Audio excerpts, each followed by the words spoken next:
buenos días. Buenos días, con hambre. Sí, es la hora de que ocurre. Eh, Muy bien, vamos a continuar. Antes permítame, por favor, iniciar la grabación.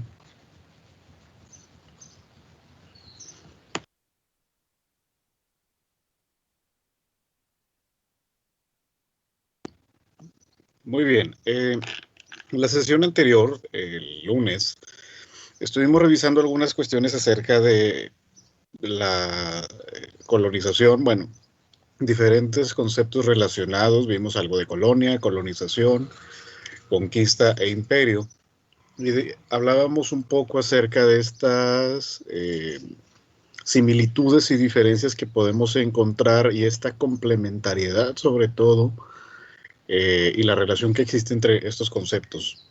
Y también afirmábamos que al momento de llevar los conceptos a la práctica o revisarlos en casos concretos desde el punto de vista histórico, nos vamos a dar cuenta que es muy difícil verlos en una forma explícita. ¿Sí? A veces los vamos a ver como procesos continuos o de transición. Más o menos estuvimos abordando algo al respecto. También hablamos acerca de las diferencias entre las colonias antiguas y las colonias de tipo moderno. Y también afirmábamos que probablemente el factor cristianismo es lo que había detonado una transformación en el sentido de la colonización.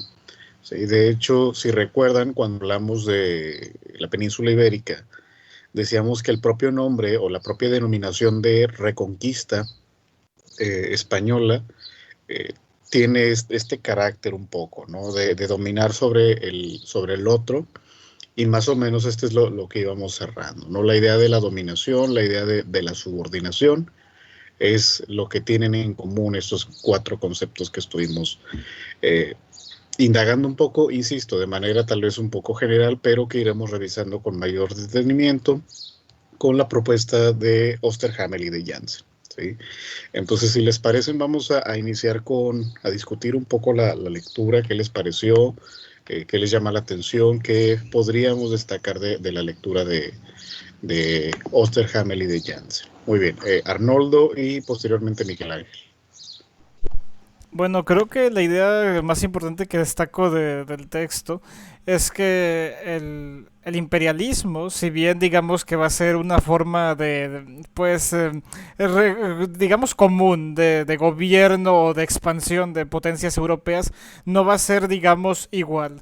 Es decir, el imperialismo va a abarcar un espacio de tiempo tan prolongado y en tantos diferentes contextos que va a tener que adaptarse y va a tener que cambiar a diferentes tipos de imperialismo y de colonialismo para poder tener éxito en, digamos, esta expansión alrededor del mundo, que en parte también va a ser provocada porque, digamos, que el punto en sí del imperialismo en buena medida va a ser que los propios europeos, digamos, que resuelvan sus conflictos, por así decirlo. Es decir, los europeos van a estar peleándose en Europa, pero una manera de resolver los conflictos de cierta manera va a ser el poder expandirse a otros países y de esta manera demostrar dominio sobre entre ellos mismos al tener mayor extensión de tierra.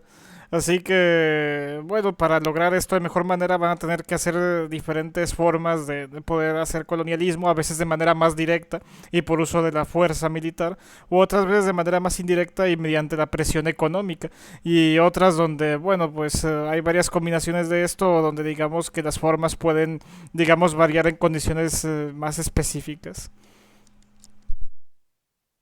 Así es, de hecho, esa es una de las principales interpretaciones a las que podríamos llegar, el hecho de que, y más o menos lo veíamos en la unidad anterior, que África particularmente se convirtió en un nuevo campo de batalla para, no sé si para resolver, pero por lo menos para sacar los conflictos de Europa y llevarlos a otra arena, ¿sí? Evitar eh, un conflicto mayor en el continente europeo, pero eso no impedía que, por ejemplo, pudieran rivalizar en otro terreno, en otro territorio, ¿no? Y que de hecho varios autores de la época o varios militares de la época afirmaban que la guerra era la continuación de la política por otros medios, ¿sí? Entonces, digamos, este escenario en el cual los estamos ubicando en el continente africano tiene mucho de este sentido que menciona su compañero, ¿no? La idea de que el, los europeos mantenían muchas rivalidades, y ustedes lo saben. Sin embargo, insisto, se trasladó a otro ámbito, a otro escenario, ¿sí? Y que en parte también ese fue uno de los principales problemas que tuvieron para el inicio de la Primera Guerra Mundial, ¿no? Pero bueno, ya iremos ampliando un poco más al respecto. Muy bien, gracias Arnoldo. Miguel Ángel, lo escuchamos. Gracias, profe. Ah, sí, me pareció bastante extensa la lectura, pero bastante interesante en comparación con otras. Creo que a lo mejor hubo algún punto de agotamiento, pero el mismo tema, la lectura, al menos a mí particularmente, me interesaba seguir leyendo y las clasificaciones que hacen los autores me agradaron bastante porque, como menciona el compañero Ronaldo, sí es un espectro bastante amplio el que abarca. De hecho, dentro de algunas clasificaciones el mismo autor tiene que especificar que existen variantes específicas y otras que se repitieron más veces. En particular me llamó bastante cómo menciona la idea de que la colonización no implica tener colonias, porque hay colonias sin colonialismo y hay colonialismo sin colonias. Y más adelante también habla sobre, de entrada, una dominación cultural en el aspecto de colonialismo, más pacífico, más como de área de influencia, y otra ya más agresiva en el ámbito de amenazas con intervenciones militares o lo que denomina como diplomacia cañonera. Y luego en sí como después va a ser también otra diferenciación del imperialismo, cómo es diferente a la colonización, las colonias formales e informales, y también mencionan sí lo que es la conquista y cómo hay veces en los que se da una conquista, después una colonización y después la formación de la colonia. Exactamente. Me parece que la lectura se hace un poco extensa, pero tiene que ver precisamente con estas constantes clasificaciones que hacen los autores, pero que son necesarias, son indispensables. Creo que ya lo habíamos dicho en otro momento, que para el análisis de procesos históricos necesitamos de categorías y de parámetros específicos para poder entrar al abordaje. ¿Sí? También decíamos que a veces podríamos recurrir a las categorías ya existentes o podríamos generar una adaptación de estas categorías o inclusive generar nuevas formas de entender los procesos. Pero bueno, eso es únicamente desde el punto de vista metodológico de la lectura. En cuanto a lo que dice Miguel Ángel, definitivamente nos hace ver este texto, la complejidad de los procesos que van a vivir no solo África, ¿sí? Porque si se fijan, ahorita todavía no nos centramos en el continente africano, sino como un proceso mundial, ¿sí? Para la época que estamos revisando, finales del siglo XIX, principios del siglo XX, se trata de un proceso generalizado en el que hay un sector de países dominantes o que aspiran a hacerlo, que son los países europeos, sobre, pues no sé si naciones, porque en África no aplica, pero por lo menos sí sobre territorios que tienen una composición y una estructura diferente, ¿sí? Entonces, en este sentido es cómo se van a aplicar diferentes procesos a unos mismos espacios, pero en diferentes momentos, ¿no? Entonces, va por ahí esta idea para entender la complejidad de lo que está ocurriendo en el continente, ¿sí? Pero que, insisto, al momento estamos hablando de una perspectiva general y de una perspectiva bastante amplia a nivel mundial. De hecho, si notaron, sugieren los autores que algunas de las categorías que nos presentan son aplicables exclusivamente para algunas zonas, por ejemplo, las Antillas y el Caribe, otras para otras regiones latinoamericanas, y hace una precisión ahí sobre el estilo africano, digamos, de las colonias y la colonización, ¿no? Que es una de las cosas más valiosas que podríamos recuperar de ahí. Muy bien, muchas gracias, Miguel Ángel. Ricardo, tiene la palabra. Gracias. De hecho, pues va de la mano con lo que usted acaba de mencionar, ¿sale? Que me llama mucho la atención cómo las distintas colonias o procesos que a veces que no implican colonización son tan arraigados culturalmente. O sea, no es que ellos hayan dicho, ok, vamos a hacer este proceso de esta forma porque así queremos. No, es porque tienen un trasfondo histórico detrás de ellos que no están conscientes, pero lo están realizando. Y se me hace muy interesante también eso, porque pues es obvio que el proceso colonizador de los ingleses no va a ser el mismo que el francés, pero sus formas o sus clasificaciones pueden hacer que queden dentro de un mismo tipo. Y también me quedé pensando eso de que también lo mencionó, de cómo va a ser eso de nosotros estructurarlo y lo complicado que puede ser porque pues si estudiamos cada colonia una por una, vamos a ver que pueden haber ciertas diferencias, porque también olvidamos algo muy importante. Vemos la perspectiva de quien coloniza, pero quien es el colonizado muchas veces va a definir qué tipo de colonia va a ser. Por lo mismo que vimos en África, de que hay algunas culturas que, ok, pudimos tratar de llegar a un acuerdo, somos un gobierno títere, se podría decir así. Eso significa que vamos a tener una colonización, una semicolonización, de que, ok, los ingleses van a venir, vamos a estar supervisados, pero tenemos cierta libertad. Y luego va a haber otros como en Asia, Tailandia, que en Tailandia, por ser un lugar de comercio muy importante, nunca fue colonizado. Sí había intereses extranjeros, pero jamás fue de que, ok, estos ingleses vinieron y somos de ellos. Y pues son todas conexiones que me gustaron de la lectura, que a mí personalmente me hizo, no sé, el hecho de que no tuviera bordes, que fuera una pantalla completa, o sea, que fuera toda letra, no, o sea, a mí se me hizo muy saturada, pero en general está interesante. Sí, de hecho, al respecto, como se trata de un ebook, en teoría es adaptable para el Kindle y para las, ¿cómo se llaman? Las pantallas estas pequeñas, Tablets, iPads. las tabletas, exactamente, gracias. Ya saben que no soy muy afín de la tecnología. El caso es que sí, esa es la lectura que es un ebook. Entonces sí, por eso tiende a ser un poco más pesado cuando lo revisamos en PDF, pero bueno, lamentablemente no he podido encontrar una otra versión del texto, pero sí me pareció fundamental.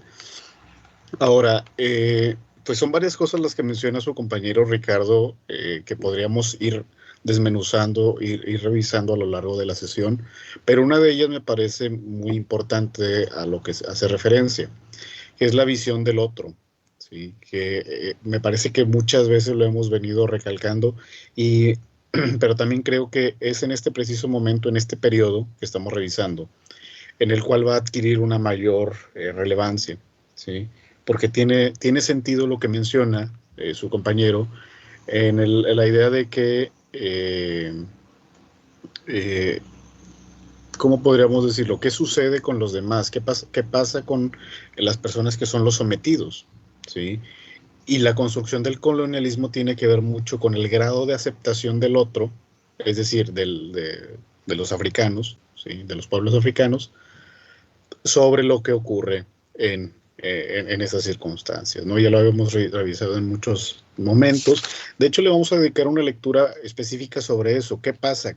¿Cuál es la recepción de las formas colonialistas que adquieren los diferentes pueblos africanos? Particularmente vamos a tratar qué ocurre con la recepción por parte de pueblos dominados por los británicos, que va a ser la forma de colonización más extensiva en África. Vamos a revisar con un autor que supongo que ya conocen, que es Hobsbawm, y otro que es Ranger Terrance. Sí, ya lo iremos revisando. Es una lectura muy, muy interesante. Muy bien, ahorita retomamos algunos de los puntos que menciona Ricardo, únicamente quería destacar ese. Arnoldo tiene la palabra. Algo interesante es que la lectura justamente menciona algo que habíamos comentado en la clase el otro día, y es que la colonización ya no va a ser tanto de decir de que, oh, aquí hay muchos recursos, entonces vamos a hacerlo específicamente aquí, vamos a colonizar esto. No, va a ser una colonización de estilo de que prácticamente a veces que pareciera que es simplemente por el hecho de hacerlo. Aun si es una isla en medio de la nada que únicamente puede más o menos tener alguna que otra ventaja comercial, aún así hay que colonizarla simplemente por el hecho de que podemos hacerlo. Y pues quizá ahorita no nos sirva, pero quizá eventualmente con los años establecemos ahí una medio ciudad, medio independiente, ahí improvisada, siempre y cuando nos pueda servir, aunque sea un mínimo, lo mínimo posible para comerciar o para sacar quizá únicamente recursos de las aguas cercanas, aun si no es exactamente la gran riqueza que se puede esperar de otra tierra. Sí, de hecho, que es algo de lo que estuvimos mencionando en la primera sesión, en el sentido de que, de hecho, que les mostraba uno de los mapas y decían, ¿cómo es que un punto como las Malvinas va a ser eh, importante o relevante para un imperio como el británico? Bueno, precisamente tiene que ver con esta cuestión estratégica. También mencionábamos el caso asiático, de que por más que intentaron, durante más de 20 años los británicos intentaron hacerse del dominio de China. Al final no lo lograron por varias circunstancias que, bueno, no vamos a poder revisar aquí, porque no es el contenido temático que nos corresponde. Sin embargo, digo, nadie puede culparlos por intentar, pero lo que nos podríamos referir es que buscaban los puntos más estratégicos posibles para que el imperio no solo fuera grande en extensión, sino fuera grande en el volumen del comercio que desarrollaron, ¿sí? También ya les ponía el ejemplo de lo que pasó en China, ¿no? No podían venderles ni trastes de aluminio, ni ropa de lana, porque usaban telas de seda y porcelana, ¿no? Entonces buscaban la modificación de las estructuras comerciales y hasta cierto punto de la estructura social. Sí, Miguel Ángel. Sí, justamente bueno, me activó la palabra clave de lo que mencionabas en la otra clase. Cuando empieza a abarcar sobre el imperialismo, menciona que pues, el más importante va a ser Gran Bretaña por el hecho de que realmente puede ser considerado un imperio transatlántico, porque otros países pueden ser coloniales y pueden autodenominarse imperios, pero realmente no llegan al grado, al rango de poder ser considerados propiamente imperialismo. De hecho, la lectura dice que históricamente solo dos países han podido entrar dentro de esta categoría. Son Gran Bretaña y, curiosamente, Estados Unidos. Y ahí retomo un poco de nuevo con lo de la doctrina Monroe, que dice, es un imperio imperialista sin colonias, pero es que el área de influencia que ejerce sobre todo el continente americano le llega a tal denominación. Efectivamente, de hecho, digo, Gran Bretaña y Estados Unidos prácticamente son primos hermanos desde un punto de vista histórico. Y recuerden que mucha de la teoría, y esto lo estamos viendo ahora en la clase de Norteamérica, muchas de las teorías liberales inglesas y del darwinismo social de Herbert Spencer lo adaptaron para el modus vivendi norteamericano, estadounidense en particular, y bueno, tenían esta herencia que adaptaron. Pero bueno, eso lo vamos a dejar para otro momento, para la clase de Norteamérica. El caso es que sí, definitivamente va a ser muy compleja la estructura del colonialismo. De hecho, por eso es que me parece que sería más adecuado utilizar esa categoría de colonialismo a diferencia de la categoría de imperialismo, porque esta es una de las conclusiones que presentan Osterhamel y Jansen. El único imperio formalmente constituido que tiene todas las características que podríamos requerir para el imperialismo es Inglaterra, exclusivamente. Ni Francia, ni Alemania, ni los otros países participantes en este reparto de África o del mundo en general, no van a tener el mismo grado de influencia ni el mismo grado de presencia, ¿sí?, a tal grado como llegó Inglaterra, el Imperio Británico como tal. De hecho, después del Imperio Romano, me parece que el imperio más grande fue el Imperio Británico, ¿sí?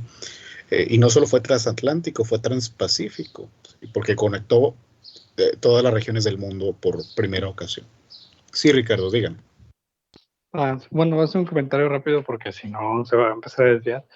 Eh, que también es importante cómo los propios imperios, los propios colonizadores, pues al principio era muy directo de que, ok, por productos, pero luego vas a crear una necesidad de justificar el por qué entras y por qué avanzas y por qué te estableces.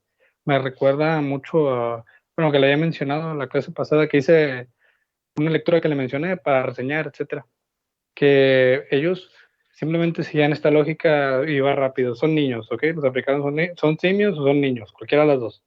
Como son niños, a los niños se les enseña y como les tienes que enseñar, ellos no tienen historia y no tienen pasado. Así que nosotros vamos a venir, vamos a enseñarles y vamos a explicarles.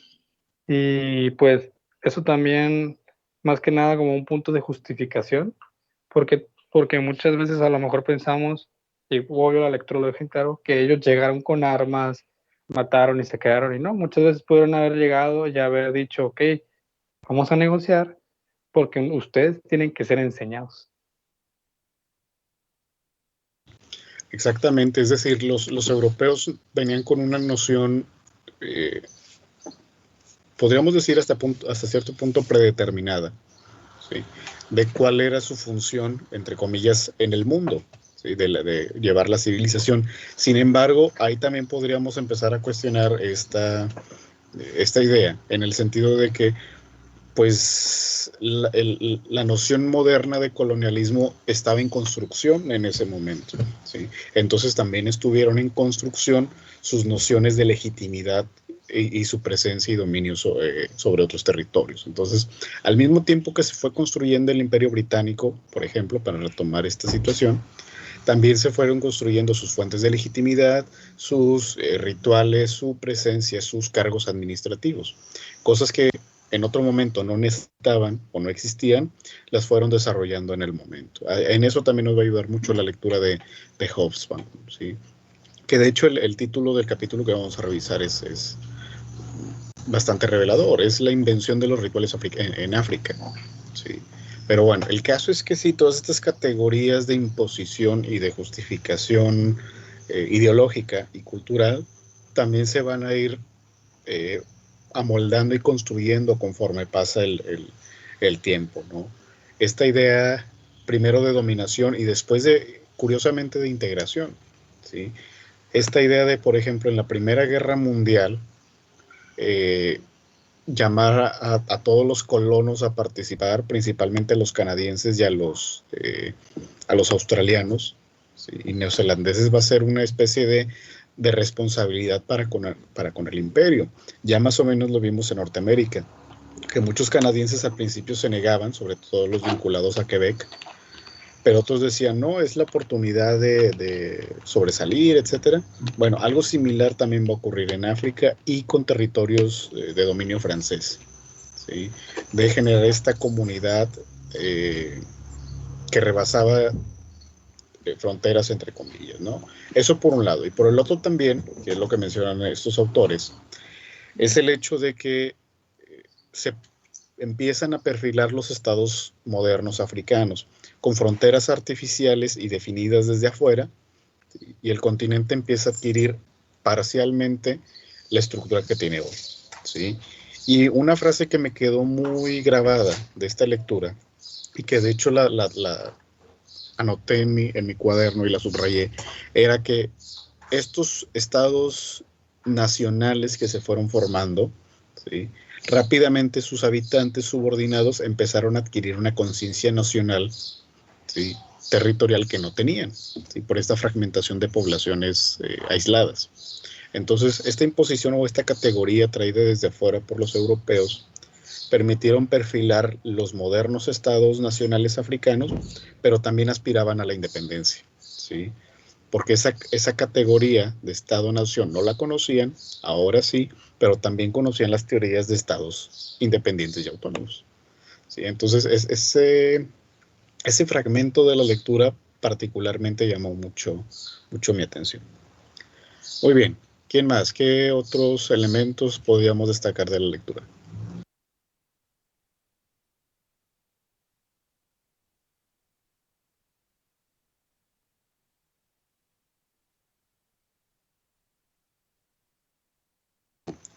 Sí, Miguel Ángel, lo escuchamos. Pues que justamente como menciona Ricardo, que en un inicio los procesos de dominación y colonización iban en torno a extraer o saquear las materias primas o ya existentes. Justamente ya para el final de las páginas que nos encargó leer, hace como una periodización de 6 puntos sobre desde dónde se sentaron las bases de la colonización, cuándo cambió a la clasificación de colonización moderna, y va hablando cómo desde, bueno, se va hasta el final de la Segunda Guerra Mundial, creo hasta el 45, y de ahí retoma un poco el proceso, el último creo que es descolonización, pero empieza hablando cómo desde un inicio con el descubrimiento de América estaba muy marcado todavía por un capitalismo más mercantil, más enfocado a los minerales y a los metales preciosos, y cómo después va cambiando en Asia a un punto más económico sobre venta y tratados económicos de intercambio, y después ya se va a África y se trata más de en sí establecer enclaves, ciudades, puertos, ya como una amalgama de todo junto, y de sí mismo a utilizar a la población para explotar los mismos recursos y establecer factorías. Bueno, eso también lo hablan en el Caribe con el azúcar.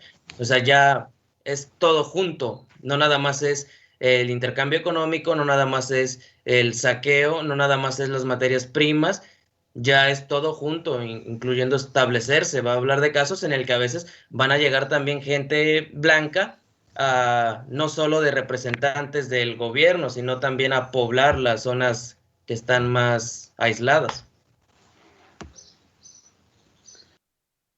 Así es, la periodización la podríamos revisar ahorita con más detenimiento, pero un punto que menciona su compañero casi al final es este establecimiento de estructuras desconocidas o ajenas al continente africano, que insisto, en esta prefiguración de los estados-nación modernos en el continente, traen consigo una burocracia, una jerarquía, un poder militar unificado y con armas de fuego, cosa que se usaba, recuerden, muy poco en África. Si recordamos los siglos anteriores, había un intercambio de materias primas por algunas armas, pero eran posiciones aisladas. Pero me estoy refiriendo a guarniciones fijas enviadas por las metrópolis a las principales ciudades en África, de sus respectivos dominios. Y bueno, todo esto va configurando toda una estructura, ¿sí?, gubernamental y social con el fin de eficientizar el proceso económico, ¿sí? Entonces, estas estructuras políticas y militares eran esto, era facilitar el intercambio comercial para, uno, evitar el caos o el desorden interno, las manifestaciones internas, y otro, para proteger las fronteras, ¿sí?, entre una región y otra. De hecho, vamos a revisar más adelante cómo Francia empieza a formar estos fortines, estas fortalezas, aunque pequeñas, eran significativas. Lo que para Nueva España, por ejemplo, eran los presidios, estos puntos de avanzada, de vigilancia, Francia va a utilizar lo mismo, y lo vimos como lo hizo en Canadá primero. ¿Se acuerdan? Antes del problema con Gran Bretaña en el siglo XVIII, establecen fuertes en regiones concretas para la protección del territorio, ¿sí?, y evitar rivalidades o problemas mayores con Gran Bretaña principalmente. Entonces, esa misma estructura o sistema de fortalezas y fortines los emplea en África, ¿sí?, para definir su región de dominio. Entonces, esa era la idea, generar estructuras políticas y militares que permitieran un comercio y una actividad económica lo más pacíficamente posible, ya debido a que lo contrario ocasionaría una interrupción o ¿cómo podríamos decirlo? Pues sí, es eso, una interrupción al tráfico comercial, ¿no? Esta era la circunstancia principal. Muy bien, ¿qué otra cosa podríamos destacar de la lectura? Que ya me dijeron que es extensa, por tanto, habría varias cosas que destacar, ¿no? Sí, Emerson, lo escuchamos. Sí, gracias, maestro. Bueno, yo quisiera como que comentáramos un poquito sobre una pequeña como apreciación que hace por ahí el autor cuando menciona un poco como que los enfoques que se tienen regularmente en cuanto a la historiografía colonial. Porque me parece, bueno, recuerdo que mencionaba por ahí que esta sí suele pues, enfocarse principalmente en la manera en la que se llevaron a cabo pues las perspectivas, perdón, las conquistas desde la perspectiva de las sociedades europeas principalmente, ¿no? Y la manera en la que estas sociedades, pues, o estos imperios, no, o hermanos mayores, también les denomina así, pues impusieron su dominio pues, en todos estos lugares del mundo. Entonces, bueno, a mí me pareció muy relevante ese aporte que hace el autor, mencionando que es importante también como dejar de lado esa perspectiva, pues así lo denomina el autor, pues, eurocentrista, ¿no? De abordar estos temas únicamente desde esta perspectiva cuando, pues de acuerdo al autor, lo esencial o en lo que debería uno de enfocarse, pues es la manera en la que pues, las sociedades pues, colonizadas desarrollaron sus propios sistemas sociales o se llevaron a cabo pues, todas sus actividades desde su propio punto de vista. Eh, o tal vez planteándolo de otra manera, pues cómo es que estas sociedades se vieron afectadas por estas colonizaciones. Entonces, pues a mí me pareció un aporte muy valioso porque pues, creo que sí es algo que suele pasar, ¿no? De hecho, cuando uno, bueno, al menos yo cuando siempre que alguien menciona imperialismo, yo digo como que, pues sí, vamos a ver cómo le hizo Gran Bretaña ahí para pues, apoderarse del mundo. Pero bueno, yo creo que lo que menciona el autor pues, es muy relevante, ¿no? Que el estudio de este tema no considera únicamente esto, sino que también hay que considerar la perspectiva de estas sociedades ocupadas, pues para apreciarlo ya de una manera más conjunta y completa, ¿no? Así es, lamentablemente, coincido con lo que mencionan los autores y que resaltas aquí, pero vamos a ver que se trata de un proceso bastante difícil. No hay que olvidar, primero, que las independencias de los países africanos se dan hasta los años 60 y algunos hasta los años 70. Y muchos desde esa época hacia acá, ¿sí? Todavía están en un periodo de configuración. Hay muchos estados-nación africanos que no han logrado llegar a un nivel de definición óptimo. Eso por un lado, desde el punto de vista económico, político y social. ¿Sí? Entonces, por eso se ha venido todavía configurando la historiografía africana nativa, por llamarlo de algún modo. ¿Sí? Todavía está en este proceso de construcción. Y no hay que olvidar tampoco que muchas de las fuentes de que se disponen son escasas y son insuficientes para una reconstrucción histórica. Sin embargo, se han venido haciendo esfuerzos en las últimas décadas, sobre todo a partir de los años 90, con este impulso que va a dar Nelson Mandela, ¿sí? Al continente, para construir historias nacionales. Entonces se está en este proceso todavía, y aunque hay algunos historiadores e historiadoras africanas, todavía se está en este periodo de construcción. Por ejemplo, la India sí se logró hacer desde los años 80, construir una historia desde la decolonización, ¿sí? A la salida de los británicos. La diferencia es que la India ya era una nación relativamente homogénea para cuando intervienen los británicos a mediados del siglo XIX. ¿Sí? Bueno, en realidad lo hacen desde mediados del siglo XVIII, pero el gobierno desde el siglo XIX. En fin, el caso es que esta historia de los subalternos que trae Ranajit Guha en los años 80, se trata de un avance considerable porque nos habla desde los dos lados, ¿sí? Desde los dominantes y desde los dominados. Entonces es algo que todavía nos falta entender para África, ¿sí? Entonces, pues sí, la sugerencia de los autores es bastante oportuna, pero también nosotros consideremos que se trata de un proceso todavía en construcción, conocer qué pasa desde la perspectiva de los otros. Muy bien, muchas gracias por su observación, Emerson. Arnoldo, lo escuchamos. Que por cierto, ahora que Emerson mencionó dominar el mundo, quizá uno podría pensar de que, o sea, metafóricamente dominar el mundo, no, es literalmente. Según los datos que menciona el autor, para este periodo de historia que se cubre, o sea, en un cierto momento, la mitad de la población y del territorio del planeta entero eran colonias de otros países. Así es, y si recuerdan el mapa que ahorita lo volveré a compartir, pues es más que evidente, ¿no? Esta dominación mundial y particularmente por un país tan relativamente pequeño, ¿sí? Prácticamente todos sus dominios eran más grandes que la propia metrópoli, en el caso de Inglaterra, ¿sí? Con excepción de Hong Kong y de las Malvinas.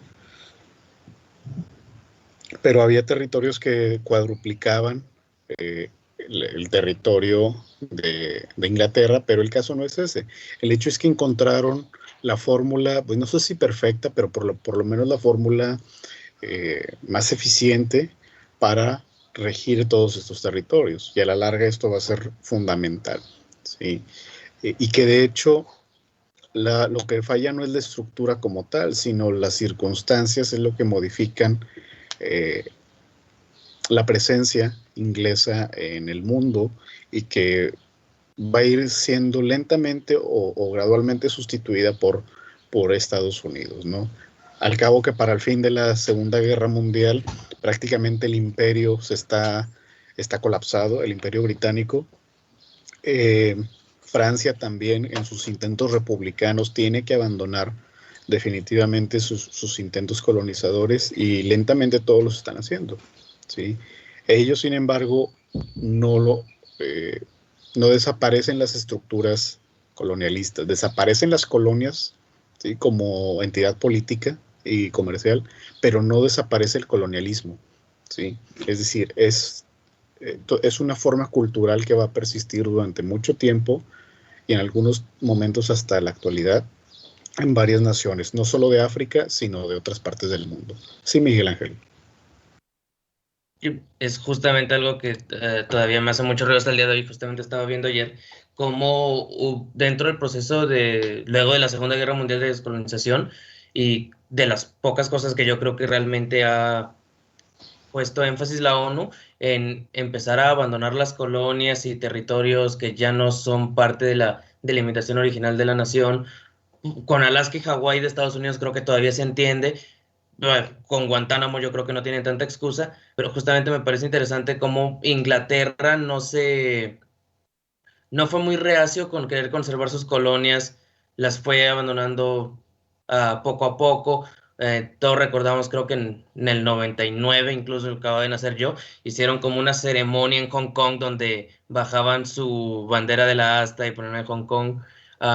A lo mejor con los territorios de Jamaica, Barbados, Canadá, pues pasa más o menos como lo que pasó con Canadá y Australia, pero justamente eso me hace mucho ruido porque entiendo por qué Estados Unidos no deja Guantánamo por tantos intereses políticos que hay cerca, pero no entiendo por qué todavía a Inglaterra le preocupa tanto conservar Gibraltar y las Malvinas.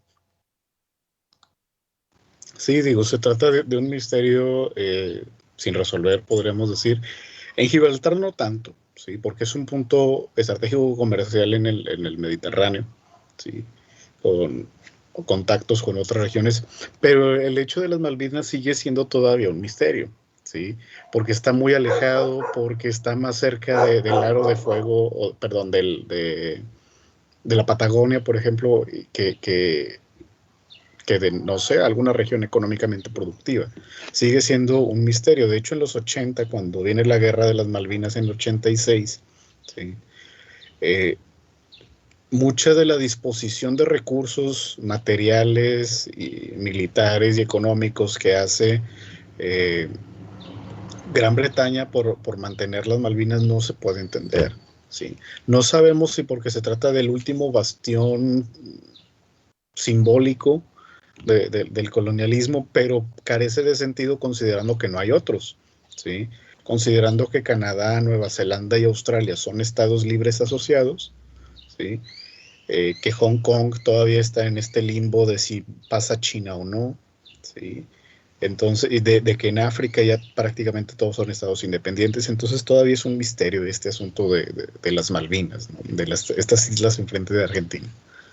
Y dice Ricardo, Gibraltar se lo pelea a España. Insisto, también, eso sí lo podremos entender porque se trata de un punto muy estratégico que da tanto hacia África como al Mediterráneo, al Canal de Suez, como al Atlántico. Probablemente por ahí va esta idea, pero insisto, el de las Malvinas todavía sigue siendo algo muy, muy particular. ¿Sí? De acuerdo. ¿Alguien más?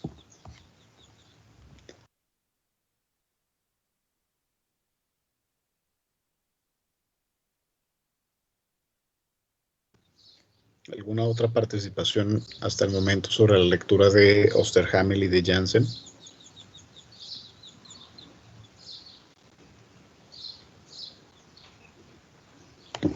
Muy bien, entonces continuamos. Únicamente les recuerdo que la participación vale un 20% para la evaluación final. ¿Sí?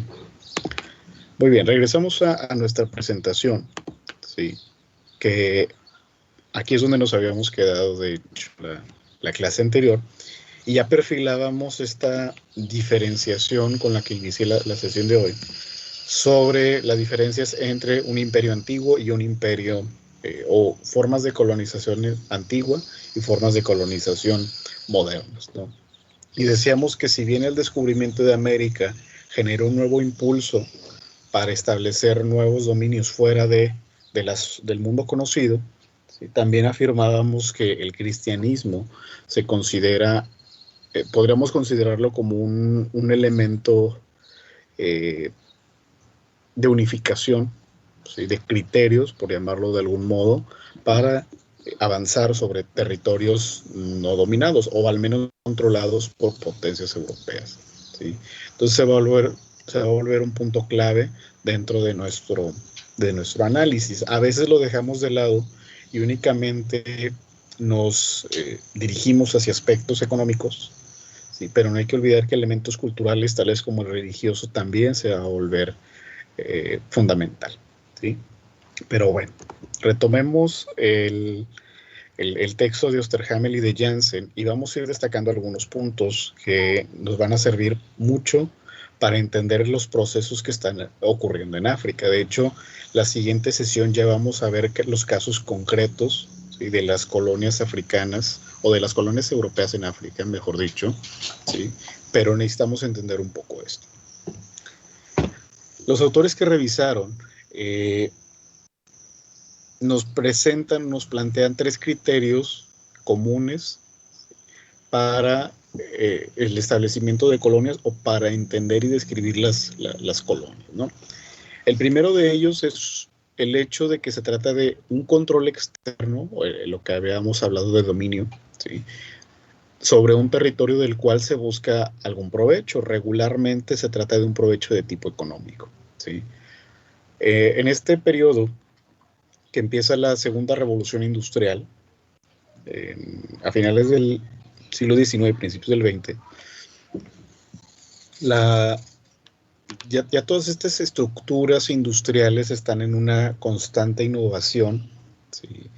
Ya vemos el protagonismo del petróleo, de los combustóleos, etcétera, de la producción de la tímida producción ya de automóviles, pero el mantenimiento de las flotas armadas y para el comercio, internacional, es lo cual va a mantener este control externo.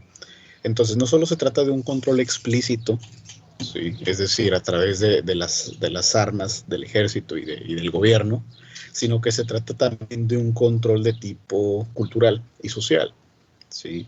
Entonces, esta relación entre la metrópoli y las colonias, estas imposiciones que se van a hacer o estas adaptaciones, son las circunstancias que van a permitir ese control, ¿no? Para obtener el mayor provecho posible y nutrir las industrias europeas, no con mano de obra, ¿sí? Porque para eso tenían a los obreros mal pagados en Europa, pero sí por las materias primas y por los recursos como el oro, los diamantes y otras materias, ¿no? Como el aceite de palma que ya hemos revisado, ¿sí? Etcétera. Entonces, este abastecimiento para la moderna industria, la segunda revolución industrial europea. Segundo, el criterio de extranjeridad le llaman los autores, esta diferencia racial que aparentemente los europeos se concebían a sí mismos como seres superiores racialmente y por tanto intelectual y culturalmente, que existe entre estos, los colonizadores y los colonizados. No es un criterio nuevo, ya lo habíamos visto en otros momentos. Sin embargo, vamos a ver que va a tener un matiz especial en el sentido de que ya no solo se trata de una diferencia de piel, sino también de una diferenciación ontológica, podríamos decir, ¿no? En el sentido de la pertenencia del alma, del ser, etcétera. Entonces, en este sentido, el criterio de extranjeridad va a ser fundamental, ¿sí? Va a ser difícil hablar de que un pueblo africano tenga una colonia africana, ¿sí? Al menos en el sentido moderno del término no va a existir. En la antigüedad, probablemente. Pero para el periodo que estamos tratando, sí se trata de que las colonias implican que los colonizadores provengan de otro lado, provengan de fuera, ¿sí? No es un fenómeno interno. De hecho, en la imagen nos queda bastante ilustrado este sentido, a una diferenciación racial y cómo la imagen los ilustra separados por un eje imaginario, ¿no? Este elemento de la subordinación y del control extranjero. Finalmente, un criterio que más o menos ya estuvimos abordando hace un momento, que es la interpretación especial en esta relación de colonizadores y colonizados, ¿sí? ¿A qué nos referimos? A la misión, entre comillas, que tenían los europeos sobre civilizar o liberar a los pueblos de su ignorancia, ¿sí? Entonces, esta idea de que la civilización europea es superior, o el hecho de que la civilización solo existe en Europa, ¿sí?, va a ser un eje fundamental para todas las potencias europeas, con sus respectivos matices y sus propias adaptaciones. Sin embargo, tenían en común esto, la misión de civilizar y liberar a los africanos de sus formas de vida ancestrales que para los europeos les resultaban inconcebibles, ¿sí? Entonces van a aplicarse bajo este sentido. Obviamente van a tener intereses de por medio de tipo económico, ¿sí? No sé si como una especie de recompensa por la misión que están haciendo por la humanidad, pero por lo menos sí para sufragar los gastos de esta intervención, ¿no? Que a la larga, insisto, va a ser una especie de circuito de colonizo para civilizar, pero también para obtener recursos necesarios para mantener la civilización en Europa viva. ¿Cuál es la civilización y el progreso? La industria, ¿sí? Entonces es un círculo, un circuito. No sé si voy muy rápido en ese sentido o si hay preguntas hasta el momento. Es que esto es tal cual como esa imagen que habíamos visto al principio del semestre, donde estaba lo de que la diferencia entre barbarie y civilización, ya estaba un europeo dándole de golpes a un africano y eso es civilización, pero si es el caso contrario es barbarie. Exactamente, que es la interpretación sesgada sobre quién debe dominar sobre quién, ¿no? Entonces va un poco por ese sentido. Entonces, la civilización que estaba... La civilización existente, en este caso la europea, sobrevivía para llevar la civilización a otros lugares donde no existía. ¿Sí? Entonces, insisto, es un circuito muy particular, ¿no? El hecho de que la civilización y el progreso se identifique con la industria, por ejemplo, la industria manufacturera, pero era necesario mantenerlo para llevar el regalo, digamos, de la civilización a lugares que no existían, en que no existían. ¿Alguna otra pregunta o comentario hasta aquí?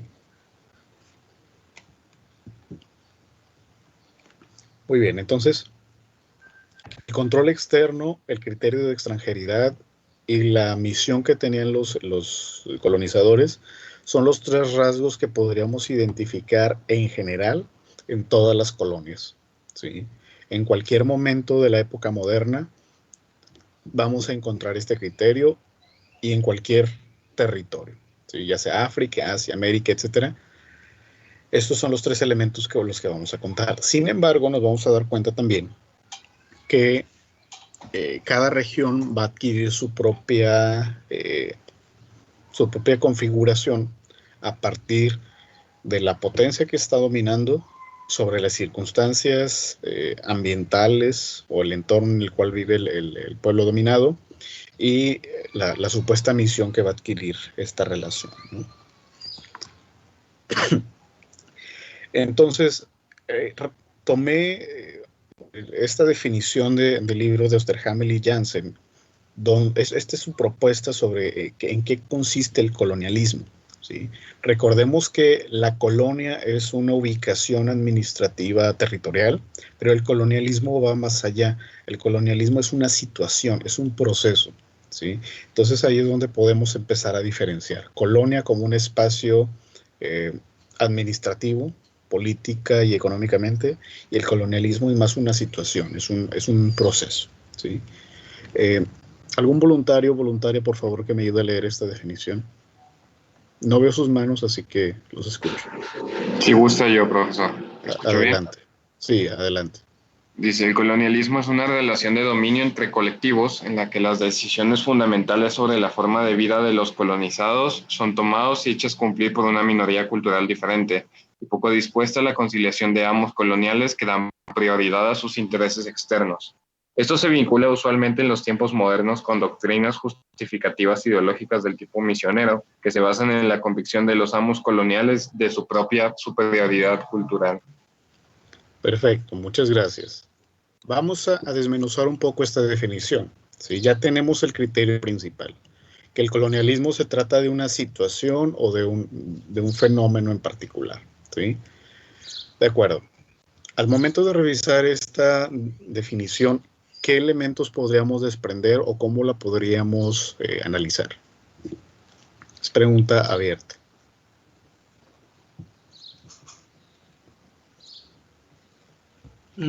Que en el colonialismo existe una relación dominio.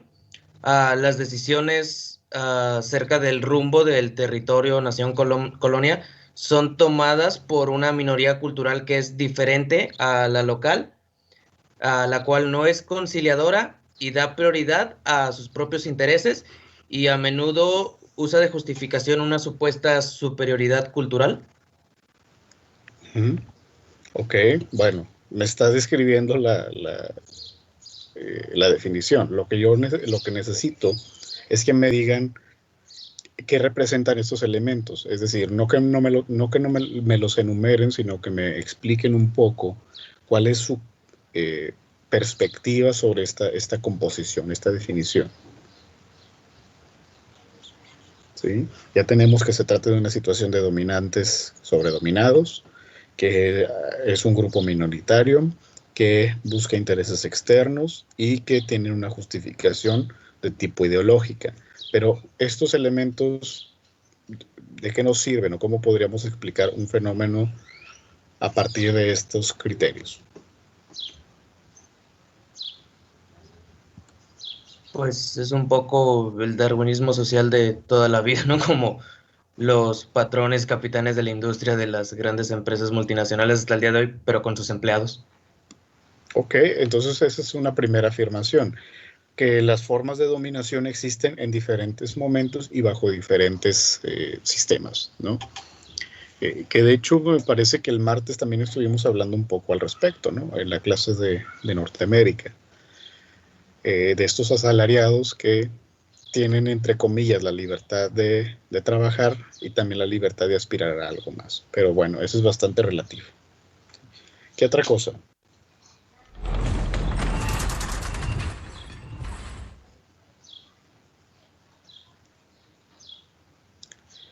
Ok, seguimos entonces. El caso es que vamos a revisar que esta forma de...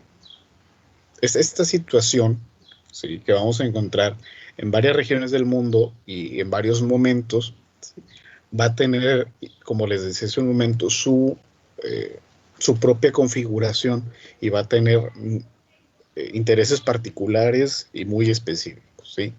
Aquí retomamos otra de la clasificación que nos proponen Osterhamel y Janssen, y nos presentan estos tipos de colonias, ¿sí?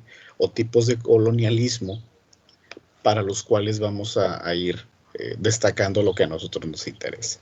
En primer lugar nos habla de un tipo de colonia o de colonialismo eminentemente o determinantemente de dominación. Es decir, que el propósito principal o la forma en la cual se da este proceso, insisto, del colonialismo es la dominación de tipo militar. Entonces nos pone ejemplo como el de Indochina, el de Filipinas y el de Egipto, en el cual las potencias dominantes, ¿sí?, van a intervenir de una forma pues relativamente violenta, ¿no? El hecho de que se valgan de los recursos militares para poder establecer un punto de dominación ahí. Y si se dan cuenta, estos tres casos en particular no representan una ventaja o una superioridad económica para los europeos, ¿sí? Ni Indochina, ni Filipinas, ni Egipto representaron un mercado o unos proveedores de materias primas esenciales. Sin embargo, sí se trata de puntos estratégicos que eran peleados por más de una nación, ¿sí?, o reclamados por más de una nación, mejor dicho. Entonces, por ejemplo, en Egipto, ¿sí?, la presencia del Imperio Turco Otomano todavía, o de los musulmanes, ¿sí?, va a ser reclamado también por los británicos, ¿sí? Entonces se va a generar un enfrentamiento entre estos dos grupos, los musulmanes y los británicos, para reclamar el territorio de Egipto. No hay que olvidar que, aunque Egipto no era el proveedor principal de materias, sí era un punto estratégico principalmente por razones de transporte y comunicación, ¿sí? El hecho de que el Nilo conectaba varios dominios británicos a lo largo del continente africano, por otro, la cercanía que tenían con el canal de Suez, ¿sí? Y tercero, la conexión o otra ruta de comercio que podían generar desde Egipto hacia Medio Oriente, ¿sí? De hecho, también si recuerdan, eh, los británicos se van a hacer de Irán, ¿sí?, una región de esa zona de Medio Oriente, porque van a ir empujando hacia atrás a los turcos otomanos, ¿sí?, para expandir la región. De hecho, aquí lo podemos ver en el mapa. ¿Sí? Si se fijan en el mapa del Imperio Británico, en la península arábiga, cómo se genera esta conexión entre Egipto y una parte del Medio Oriente. Y se trata de una zona muy, muy específica, ¿sí? No bajaron hacia Arabia Saudita porque no requerían nada ahí, pero por lo menos sí recortaron, digamos, el imperio turco otomano, y también establecieron un punto más, otro punto para el comercio con Arabia y con la India, ¿sí? Entonces, insisto, este punto de dominación de forma violenta era eso, ganar un territorio que le pertenecía a alguien más, ¿sí?, y que de alguna manera, pues no necesitaban, podríamos decir. Entonces, en ese sentido va el primer tipo de colonialismo, el colonialismo de dominación.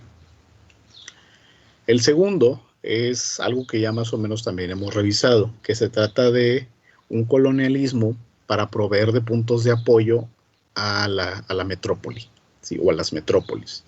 Entonces vemos puntos geográficamente o territorialmente eh, insignificantes, ¿sí? Suena fuerte, pero nos puede servir para lo que estamos describiendo, como Hong Kong, Singapur y Shanghai, ¿sí?, que hoy por hoy se trata de ciudades modernísimas, ¿sí?, que se tratan de los eslabones más fuertes del comercio asiático, ¿sí?, pero que en el momento en que llegan los europeos,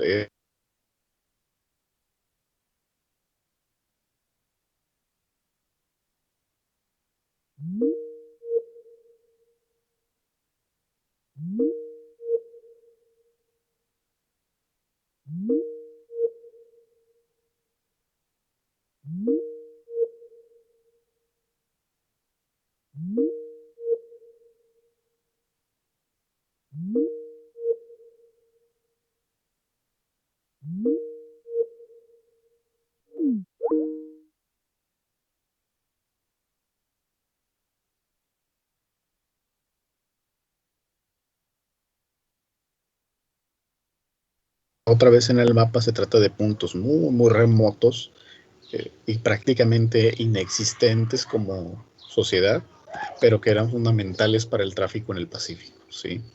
Entonces Hong Kong, Singapur, y aunque Shanghai pues no fue del todo dominada, sino hasta los años 20 por los japoneses, ¿sí? Por lo menos Hong Kong y Singapur sí representaron un avance para las potencias europeas. Ok, ¿algún comentario o pregunta hasta aquí? ¿Todo claro? Sí, maestro, yo Dígame. tenía la duda de si, por ejemplo, para el tipo de colonia de asentamiento, podemos identificar, por ejemplo, cuando estaba leyendo, pues me vino a la mente lo que habíamos visto con los portugueses, que utilizaban pues islas en la costa de África, como pues principalmente como para puntos como de, pues sí, de descanso, reabastecimiento para pues, la ruta pues, hacia Asia, ¿no? Entonces no sé si podemos identificar esas ocupaciones como del tipo de asentamiento. La tercera categoría que aparece aquí en el esquema, ¿se refiere usted?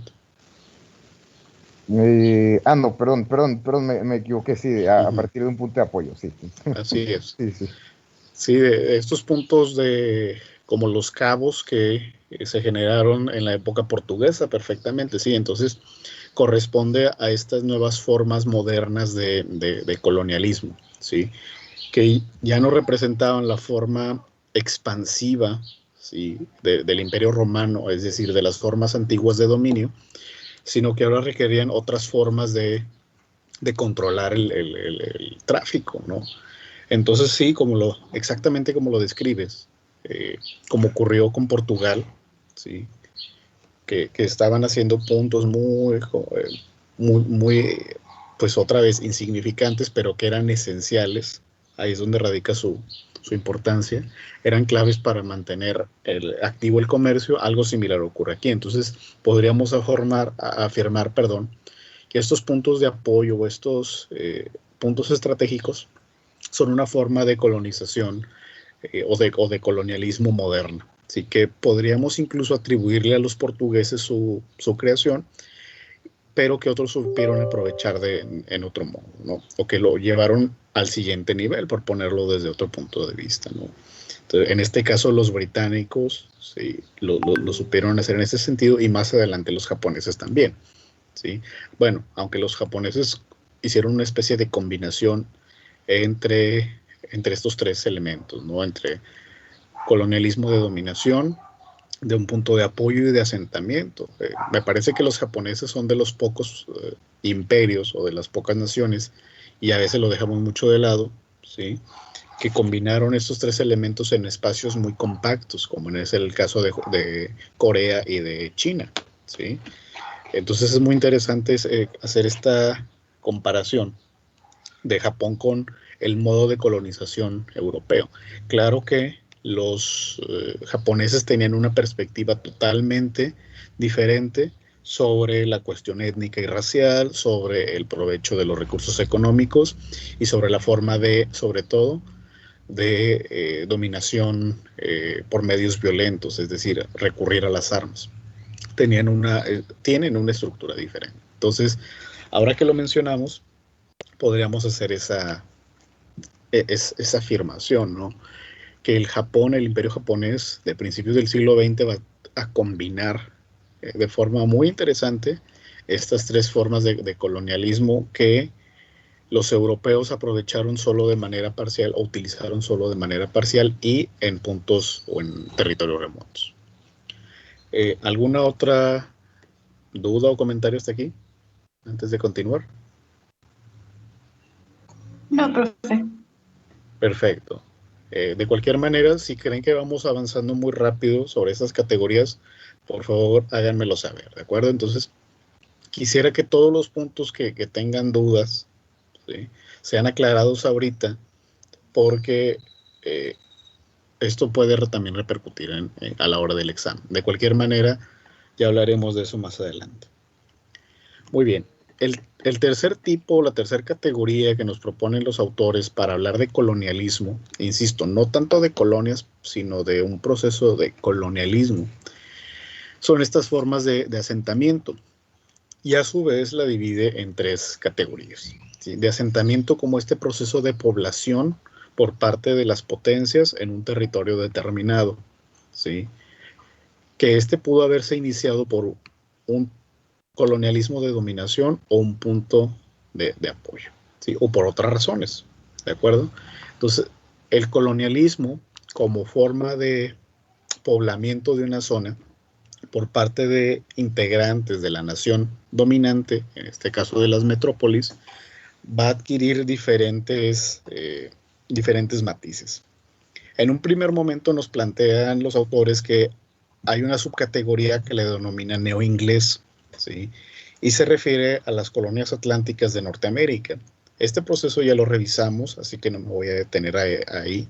Lo único que podríamos mencionar es que la misión principal de este tipo de colonialismo de asentamiento neoinglés era establecer o recuperar las formas de vida que ya tenían los europeos, ¿sí?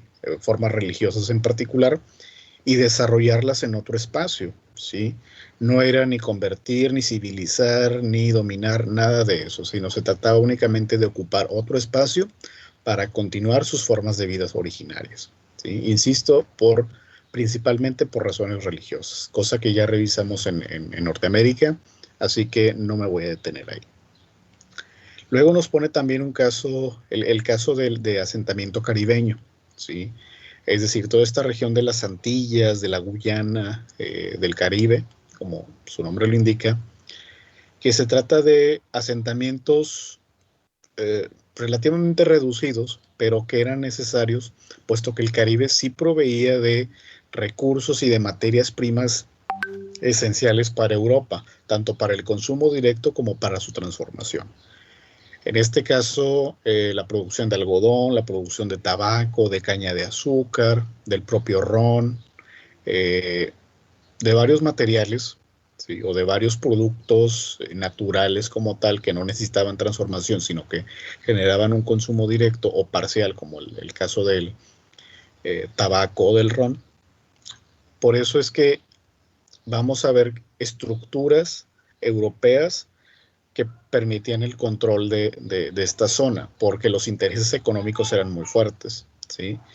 Entonces, para proteger los intereses a los que estamos haciendo referencia, por eso requerían el asentamiento de estructuras políticas y hasta cierto punto sociales, ¿sí? Para mantener activa esa región frente a amenazas externas, ¿sí?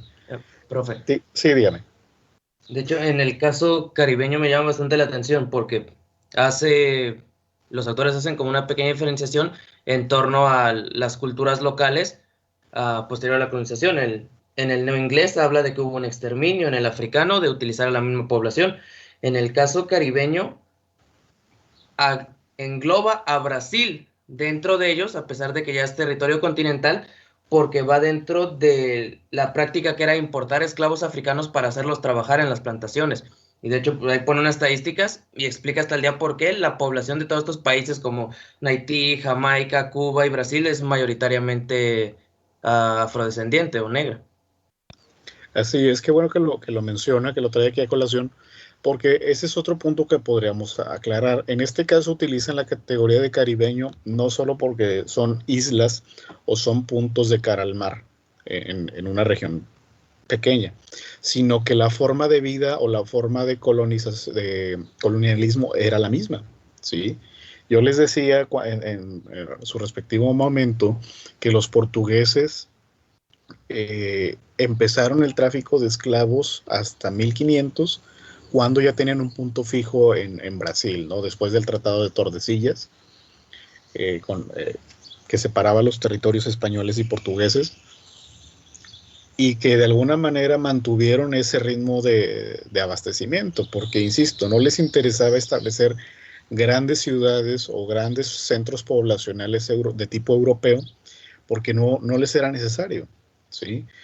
simplemente mantener las estructuras políticas y militares suficientes para mantener el ritmo de producción y de abastecimiento, ¿sí? Entonces Cuba también va a ser un punto clave de conflicto, ¿sí? Por eso era la guerra de Estados Unidos contra España, la guerra hispano-estadounidense, para controlar Cuba, ¿sí? En 1898. Entonces coincide precisamente con este periodo. En este caso, Cuba, con la guerra del 98, va a ser primero va a transitar también por estas fases, de hecho. Va a ser primero un colonialismo de dominación, este enfrentamiento entre España y Estados Unidos, que la guerra dura 3 meses. Después un punto de apoyo, que de hecho lo va a hacer solo de manera temporal, y posteriormente un colonialismo de asentamiento, ¿sí? En el sentido de que muchas de las industrias estadounidenses o muchos de los inversionistas norteamericanos van a pretender explotar los recursos desde Cuba para generar ganancias en dólares, obviamente, ¿sí? Entonces, qué bueno que se hace esa mención. Finalmente, y es el punto que a nosotros nos interesa, es otra forma particular de colonialismo de asentamiento, que los autores denominan como de asentamiento africano, ¿sí? Es decir, me parece que el caso africano es muy particular en el sentido de que, a diferencia de todos los casos revisados, excepto por el neoinglés, se formaron o se establecieron espacios nuevos desde principio, es decir, desde la base. Tanto en el tipo de colonialismo neoinglés como en el africano, se establecieron estados desde cero, ¿sí? Es decir, donde no había ninguna forma de organización homogénea, estandarizada o de jerarquías, etcétera, establecieron formas de vida o formas de organización desde la nada, podríamos decir. Tanto los europeos que llegaron a la costa atlántica, que establecieron sus propias formas de vida, como la intervención europea en África, que igual, es decir, formaron comunidades o regiones a partir de criterios comerciales, sin respetar la antigüedad de las tradiciones y de la población. Entonces fijaron fronteras artificiales en una zona en que no existía ningún tipo de distribución de este tipo, ¿sí? De hecho, estaba leyendo un texto, ¿no? Ahorita no me acuerdo el nombre, en el que afirmaban que los africanos no tenían, y muchos de los nativos americanos no tenían un sentido de la propiedad, ¿sí? Fija. De hecho, no me acuerdo si era Austin Harmel u otros. Que, es decir, no tenían un sentido de la propiedad del territorio, ¿sí? Únicamente, no eran propietarios de la tierra, pues, ¿sí? Únicamente eran dueños de lo que producían o de lo que tenían, ¿sí? Pero no del territorio. Entonces, esta idea de formar estados y de formar territorios con fronteras artificiales era una imposición o una creación nueva, ¿sí? Entonces, me parece que en ese sentido se parecen mucho el colonialismo neoinglés y el colonialismo africano, en el sentido de que crean estructuras político-territoriales desde cero, donde no las había, y eso yo creo que esa representa una ventaja, porque entonces puedes formar tus territorios o puedes formar tus colonias como tú quieras, ¿sí? La adaptación va a ser mínima para con los locales o con los nativos, ¿sí? Entonces tú traes las estructuras que mejor te parezcan, y en ese sentido el trabajo va a ser más sencillo, entre comillas, para los europeos, porque entonces tú vas a hacer el diseño. Es como si tú compraras o adquirieras un terreno y construyes la casa como a ti te parece, ¿sí? No te tienes a lo que Infonavit te da, ¿sí? Sino que tú estableces cuál va a ser la dimensión de la casa, cuántos cuartos va a tener, de qué color va a ir pintada, cuál va a ser el jardín, etcétera. Algo similar ocurre con las colonias de tipo neoinglés y africano, que estableces todo desde cero, ¿sí? Pero lo necesitas hacer así para sacar provecho de los elementos que están ahí, ¿sí? Entonces, no sé si queda clara esta denominación, esta comparación que trató de hacer esta analogía, para entender un poco este sentido del colonialismo que van a ejercer los europeos sobre África. ¿Sí? Van a hacer una configuración total del territorio y de las estructuras sociopolíticas que hasta ese momento existían. ¿Sí? ¿Alguna pregunta o comentario?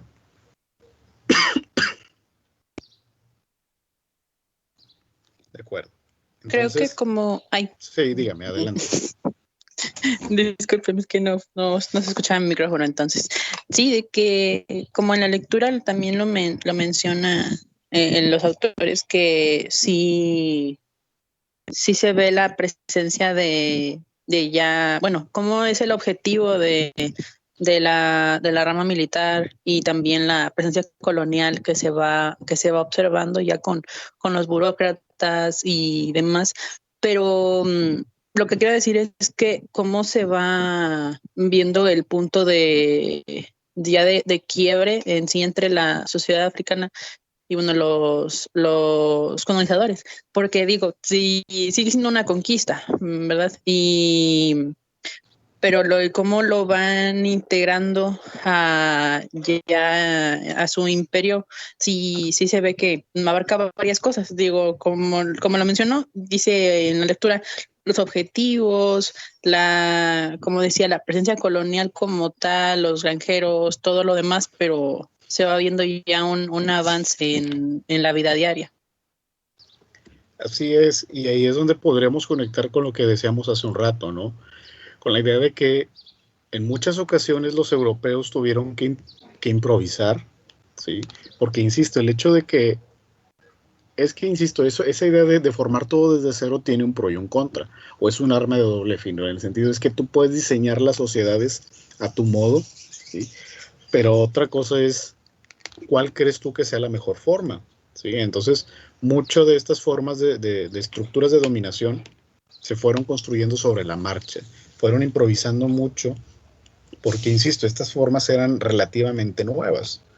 ¿A qué me refiero? Por ejemplo, en el tipo neoinglés, las estructuras desde cero, o las estructuras nuevas de colonización, pues la intervención del gobierno fue mínima, si no es que nula, y ya lo revisamos.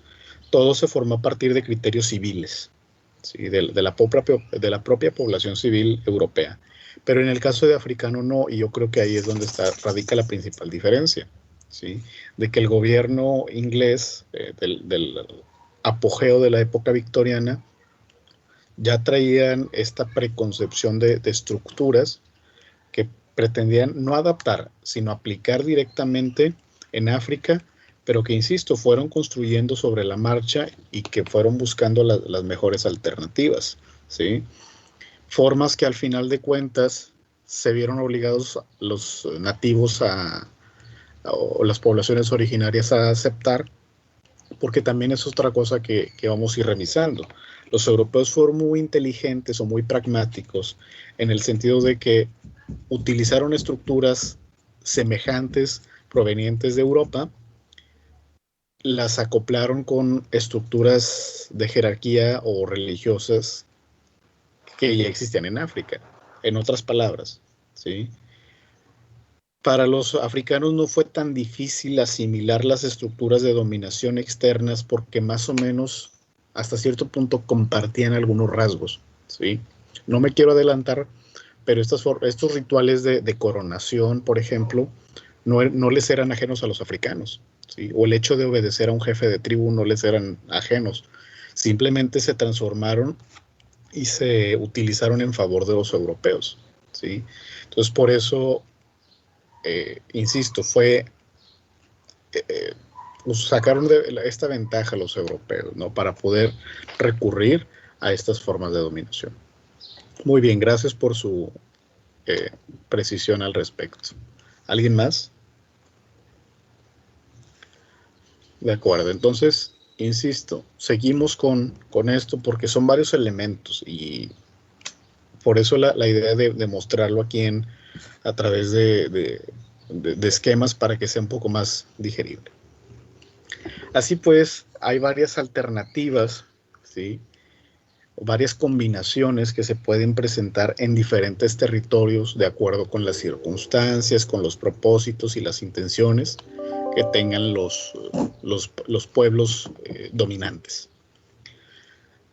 Nos dicen los autores que puede haber colonias sin colonialismos, es decir, espacios territoriales administrados por potencias extranjeras, pero que no necesariamente hay una relación de dominación. Es decir, estos puntos, por ejemplo, de puntos de pues no necesitaban colonialismo, formas de dominación, porque no había a quien dominar. Simplemente era administrar un territorio para que nadie más te lo gane y tú sacarle el mayor provecho, ¿sí? Entonces había colonias de este tipo, ¿sí? Pero también había colonialismo sin colonias, como en el caso norteamericano, ¿de acuerdo? En el cual sí había una forma de dominación, pero no una presencia formal, o al menos la presencia era discreta, podríamos decir, de Estados Unidos en Centro o Sudamérica, ¿sí? Entonces sí había, insisto, una relación de dominación, pero no había una administración formal. También había, dice los autores, posesiones coloniales, pero sin un imperio. Esto es un poco más complejo.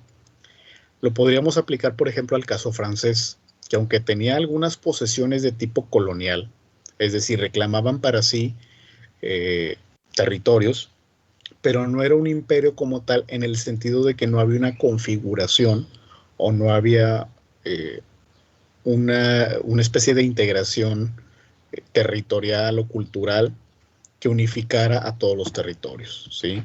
No sé si queda claro este concepto de posesiones coloniales sin imperio. Es decir, varios territorios que le pertenecían al mismo país, ¿sí? Pero que pues había estructuras diferentes dominantes ahí, ¿sí? Entonces Francia fue un caso particular. Tenía varias posesiones coloniales, pero no se concebían a sí mismos como un imperio, porque primero estaba entrando en una fase republicana Francia, ¿sí? Entonces, al no ser una monarquía, no se consideraban que estaban dominando a otro territorio, ¿sí? Entonces, únicamente, en teoría, estaban compartiendo los beneficios de la república o del republicanismo francés en otros territorios, ¿sí? Pero bueno, es difícil definir la frontera entre uno y otro de los espacios, ¿de acuerdo? Entonces, no sé si está claro esta categoría, ¿sí? Si hay dudas, me lo hacen saber, por favor. Y luego tenemos un imperio colonial en forma, es decir, varios territorios que sí están unificados bajo una misma estructura sociopolítica y cultural. En este caso, y simbólicas, es muy importante. En este caso, el único imperio colonial como tal, en toda la extensión de la palabra, va a ser el Imperio Británico, como ya habíamos dicho, ¿sí? El elemento simbólico que los va a unificar es la corona, ¿sí? Independientemente quién ocupe el trono inglés, ¿sí? La corona es este elemento que de alguna manera los va a unificar a todos, ¿sí? En este caso sí podríamos utilizar este sentido de que son parte de un mismo eje cultural, podríamos decir, ¿no? Entonces, la época victoriana va a generar muchos de los rituales modernos de matrimonio, de coronación, ostentosos, que hasta ese momento no se utilizaban mucho, ¿sí? Pero que esta fastuosidad que va a desarrollar la corona británica es precisamente para eso, ¿sí? Para generar más elementos simbólicos que permitieran la unificación, ¿sí? Entonces, en este sentido, el único imperio formal que vamos a conocer en el sentido moderno van a ser los británicos, ¿sí? Entonces, todo se regía por el homenaje o el honor hacia el culto hacia la corona. En este caso, para la reina Victoria, que va a tener un largo reinado, ¿sí? Y va a aparecer en los billetes africanos, pero también en las monedas canadienses, va a aparecer en las estampillas en Australia, es decir, van a tener este elemento común que la corona les va a generar, que la monarquía les va a generar, y que los va a mantener relativamente no unidos, pero al menos identificados con un elemento común, ¿de acuerdo? Entonces, y prácticamente las mismas estructuras se van a replicar, o los mismos cargos de gobernador se van a utilizar en la India que en Egipto, por ejemplo, ¿sí? Muy bien. ¿Alguna pregunta o comentario hasta aquí?